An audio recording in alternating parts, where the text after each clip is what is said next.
જન્માષ્ટમી બાદ હોળી જે છે એ દ્વારકાનો બીજો પ્રમુખ તહેવાર છે કે જ્યારે લાખો પદયાત્રીઓ જે છે એ દ્વારકા ચાલીને આવતા હોય છે, દ્વારકાધીશના દર્શન કરે છે અને દ્વારકાધીશ સાથે હોળી અને ધૂળેટીનો પર્વ ઉજવે છે. આ વખતે 3જી માર્ચે હોળીનો તહેવાર ધામધૂમથી દ્વારકાની અંદર ઉજવાશે. પણ સાથે જ એ દિવસે ચંદ્રગ્રહણ છે. આપણે ત્યાં ચંદ્રગ્રહણ હોય ત્યારે મંદિરની સેવા પૂજાનો ક્રમ બંધ રહે છે. તો આવો હોળી અને ધૂળેટી નિમિત્તે મુખ્ય વારાદાર પૂજારી શ્રી જયેશભાઈ પૂજારી પાસેથી જાણીએ કે કઈ રીતે 3જી માર્ચે હોળી નિમિત્તે ઠાકોરજીનો સેવાક્રમ રહેશે. વિડીયોને છેક સુધી જોજો અને વધુમાં વધુ શેર કરજો. જય દ્વારકાધીશ. સમયના હિસાબે મંદિરના ક્રમમાં તમામ ફેરફાર કરવામાં આવ્યા છે. શ્રીજીની 4 વાગે મંગલા આરતી થશે. એ દર્શન 5:30 વાગ્યા સુધી થશે. 5:30 થી 6 મંદિર બંધ રહેશે. ભગવાનને સ્નાન અભિષેક પૂજા થશે.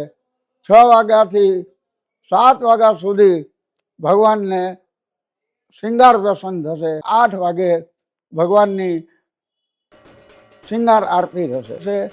9:30 વાગે ભગવાનને રાજભોગ લાગશે. 9:45 થી 10:30 સુધી દર્શન ખુલ્લા રહેશે. રાજા ધીરાજ છે એટલે ફૂલડોલ મહારાજનો ઉત્સવ મનાવવામાં આવશે. 11 થી 12 બરાબર 12 વાગે મંદિર અનોસર થશે અને ઘરના હિસાબે વેદ બેસી જાય એટલે મંદિર બંધ રહેશે.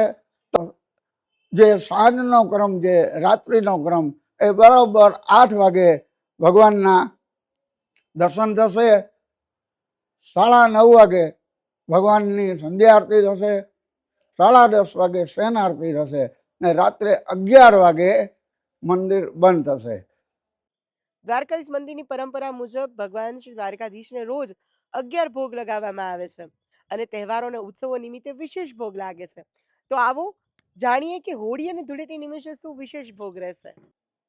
વિશેષમાં 10:30 થી 11 વાગ્યા સુધી મંદિર બંધ રહેશે. ઠાકોરજીની સાથે બાલ સ્વરૂપ બિરાજે છે.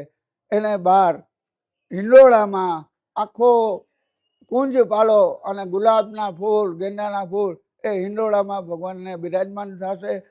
પછી ભગવાનને વિશેષ ભોગમાં ધાણી, દારિયા, ખજૂર, તમામ જાતનો સૂકો મેવો, શાકભાજી, ભજીયા, તમામ કઠોરો, પૂરી, લાપસી, બાસુંદી આ બધું ભગવાનને અર્પણ થશે. આ ઉપરાંત વિશેષ જે લાડુ છે એ 3 લાડુનો મહિમા છે, જેને આપણે દારિયા કહીએ. સેતુના લાડવા, મગના લાડવા અને મગજ આ ભોગમાં વિશેષ ભગવાનને અર્પણ કરવામાં આવે છે. વિશેષ જણાવતા આવનાર તમામ યાત્રીનું દ્વારકાધીશ મંદિર પૂજારી પરિવાર અમે આપનું હાર્દિક સ્વાગત કરીએ છીએ. પ્રશાસને જે નિયમ બનાવ્યા છે, અવ્યવસ્થા ઊભી ન થાય માટે તમામ યાત્રીઓ શાંતિથી દર્શન કરે એવો મારો પ્રયાસ છે. સ્વાગત કરું છું. આપની યાત્રા પરિપૂર્ણ થાય, સફળ થાય, દ્વારકાધીશના ચરણમાં મારી પ્રાર્થના છે કે આ રંગ ઉત્સવ ધામધૂમથી દ્વારકામાં ઉજવવામાં આવશે. જય દ્વારકાધીશ. અસ્તુ.